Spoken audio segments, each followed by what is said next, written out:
যেহেতু আজ বৃহস্পতিবার ছিল, তাই আজ পুজো দিয়েই ভিডিওটা শুরু করলাম। সো হ্যালো এভরিওয়ান, কেমন আছো তোমরা সবাই? আশা করি সবাই খুব ভালো আছো, সুস্থ আছো, আর তোমাদের ভালোবাসা আশীর্বাদে আমিও ভালো আছি। চলো, আজকে সকাল সকাল স্নানটা করে পুজো দিয়েই ব্লগটা শুরু করলাম। আসলে আজকে বৃহস্পতিবার, আর আর এখনই সকালবেলায় ভাবলাম স্নান করে তারপরে পুজো দিয়ে রান্নাবান্নাটা করব। তো ভাবনা চিন্তাটা ভালো না বলো? আর বৃহস্পতিবারের সকালে আমার মনে হয় স্নান টান করে পুজো দিয়ে রান্নার বসানোটাই ভালো।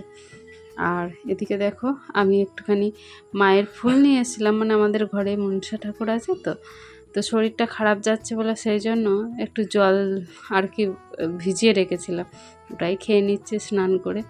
তো যাই হোক, চলো, তোমরা কি করছো সবাই অবশ্যই বলো। আর কাজ তো অনেক আছে সংসারে, কারণ কাজ, শরীর খারাপ বলে কাজ একদমই করতে পারছি না সেরকম গুছিয়ে, কিন্তু যতটা পারছি ততটা চেষ্টা করছি। সংসার একার হলে না অনেক দিক থেকে সমস্যা হয়, আবার অনেক দিক থেকে ভালোও হয়। যখন ভালো সময় আসে তখন মনে হয় আমার ভাগ নেবার কেউ নেই, কিন্তু যখন খারাপ সময় আসে তখন মনে হয় কেউ একজন থাকলে অনেক ভালো হতো। কিন্তু কি আর করার বলো, সুখ যদি চাও তুমি ভাগ না করতে, তাহলে দুঃখটাও কার সাথে ভাগ করবে তুমি, তাই না? তো সব দিকটাই দেখতে হবে। দুঃখ ভাগ করার মতো কাউকে খুঁজতে গেলে তোমাকে সুখটাও ভাগ করতে হবে। তুমি সুখ ভাগ করবে না কিন্তু দুঃখটা ভাগ করবে, তাই কখনো হয়? তো যাই হোক, আজকে রান্না বান্না করব শুধু সিদ্ধ ভাত আর ডাঁটা দিয়ে ডাল, টমেটো দিয়ে একটু টকটাক ডাল করব। কারণ এই ডালটা খাবার আমার অনেক দিন ধরে ইচ্ছা হচ্ছিল, কিন্তু সময়ের অভাবে বা শরীর ভালো থাকছিল না বলে সেজন্য করে উঠতে পারছিলাম না। তবে আগের থেকে একটু হলেও ভালো আছি। তবে আমার কথা শুনে হয়তো বা আমার চোখ মুখ দেখে বুঝতে পারছো কি না জানি না যে কতটা ভালো আছি। তবে যাই হোক না, মনের জোর রাখলে সব কিছুই করা সম্ভব হয়। আমি এখন ভেবে দেখেছি, শরীর খারাপ তো সেটা মাত্র শুধু একটা আলাদা কিন্তু মনের জোর থাকলে সব কিছুই করা সম্ভব। তাই আমি মনের জোর দিয়ে এখন সমস্ত সংসারের কাজটা গুছিয়ে করার চেষ্টা করছি।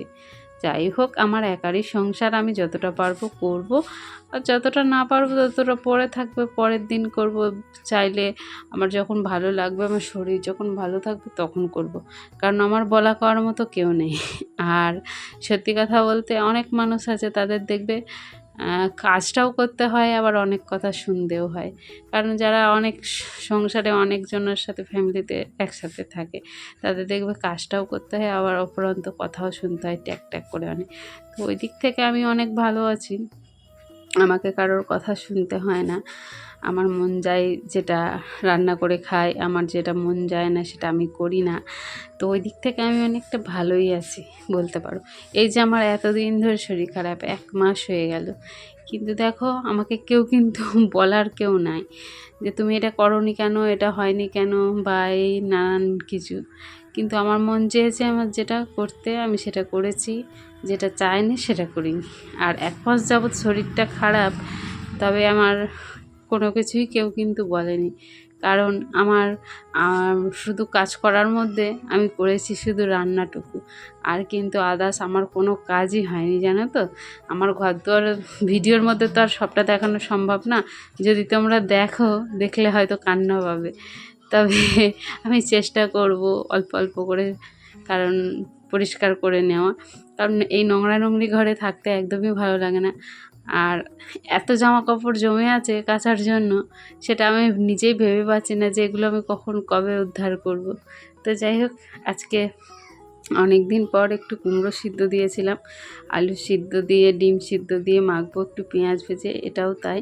মানে ডিমের কুসুমটা একটু আলাদা করে দিলাম। ডিমের কুসুমটা জানো আলুর সাথে মাখলে না আমার কেন জানি মনে হয় আলাদাই আঁশটে আঁশটে গন্ধ ছাড়ে, সেই জন্য আমি কুসুমটাকে আলাদা করে দিই। আমি হলাম আজব একটা পাবলিক, ডিম সিদ্ধ দিয়ে মেখে খাবো, আবার বলি কুসুমের জন্য আঁশটে গন্ধ লাগবে। কেমন পাবলিক বলো? মানুষ যে কত রকমের হয় আর কত রকম বোঝে, তাই না?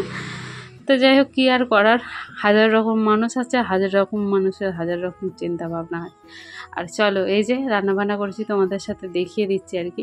ডাঁটা আলু টমেটো দিয়ে টক ডাল, কুমড়ো সিদ্ধ মাখা, আলু সিদ্ধ মাখা, আর ওদিকে রয়েছে শাক ভাজা। চলো আমি তৃপ্তি করে খেয়ে নিই, তোমরাও খেয়ে নিও, ভালো থেকো, টাটা।